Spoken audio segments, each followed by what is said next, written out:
Terima kasih pemirsa, Anda masih bersama kami dalam Berita Papua.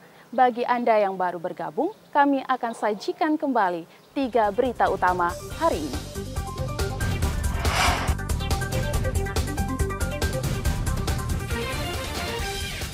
Berbuat keributan di Entrop, seorang warga negara Pantai Gading ditangkap imigrasi.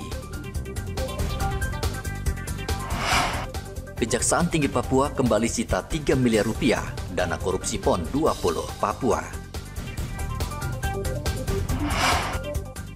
Ikut upacara Hari Santri, puluhan santri di Merauke kelelahan dan nyaris pingsan.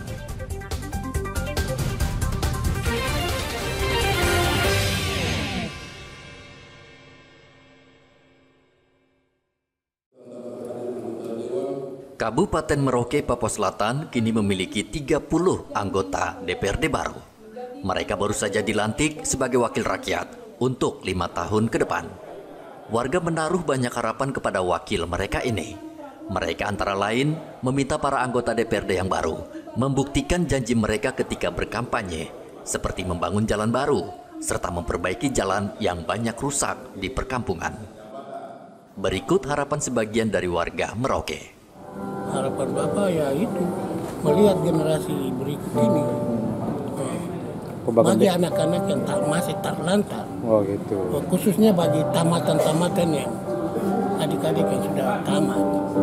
Ya, dia harus perjuangkan anak-anak itu. Oh, ya kalau di Kampung Tanah yang masih ada kekurangan itu aspal. Aspal ya? Ya. Jalan-jalan rusak banyak ya? Ya banyak.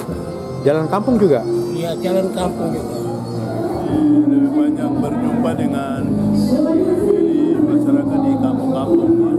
Kira-kira apa yang segera harus dilakukan dari bidang kesehatan ke transportasi ke sana? Pendidikan dan kesehatan, juga sosial ekonomi, pengembangan ekonomi masyarakat perlu. Anggota DPRD mempunyai 3 tugas utama, yaitu pengawasan pembangunan, pembuatan undang-undang, dan perancangan anggaran.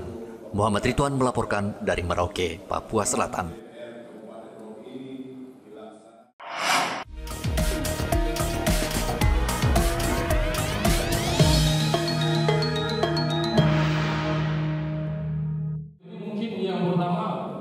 Kepolisian Merauke, Papua Selatan beserta seluruh aparat terkait dan penyelenggara pilkada sepakat untuk menutup seluruh toko yang memiliki izin menjual minuman keras atau beralkohol. Kebijakan ini berlaku sehari menjelang pencoblosan di TPS di seluruh Kabupaten Merauke.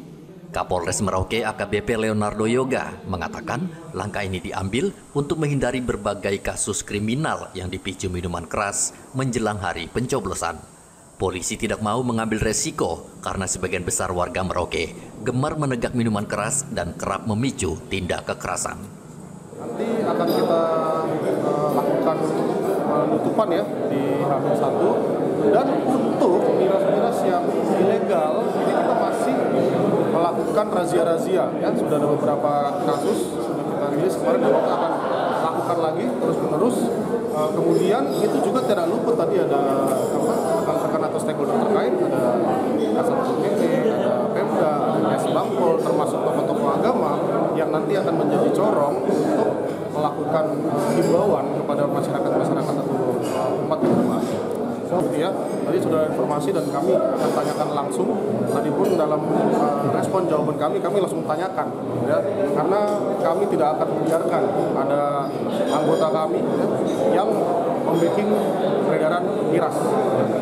Akan kami beri sanksi. Kapolres berjanji akan bertindak tegas terhadap semua penjual minuman keras lokal di Merauke, baik yang menjual secara resmi atau diam-diam. Sanksi tegas ini juga berlaku bagi polisi yang kedapatan menegak minuman keras atau membackingi penjual miras. Muhammad Ridwan melaporkan dari Merauke, Papua Selatan.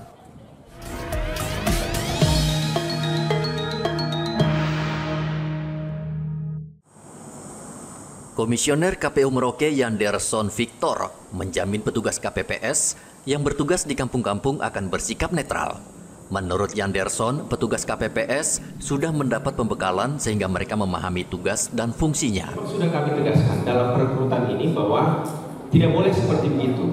Kami penyelenggara untuk menjadi bagian dalam sukses pelaksanaan pilkada ini, kami mengutamakan sifat netralitas dan integritas serta profesionalisme.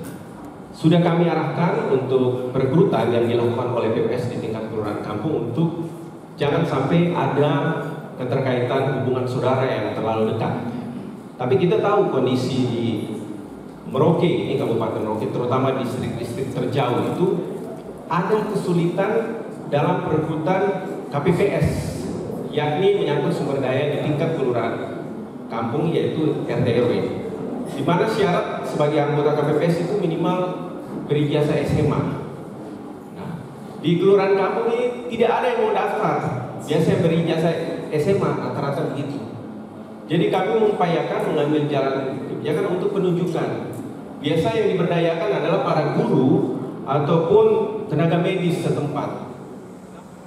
Yanderson juga mengaku sulit merekrut petugas KPPS yang mau bertugas mengawasi pemungutan suara karena warga di kampung banyak yang menolak, sehingga KPU terpaksa merekrut guru dan tenaga medis yang bertugas di kampung tersebut.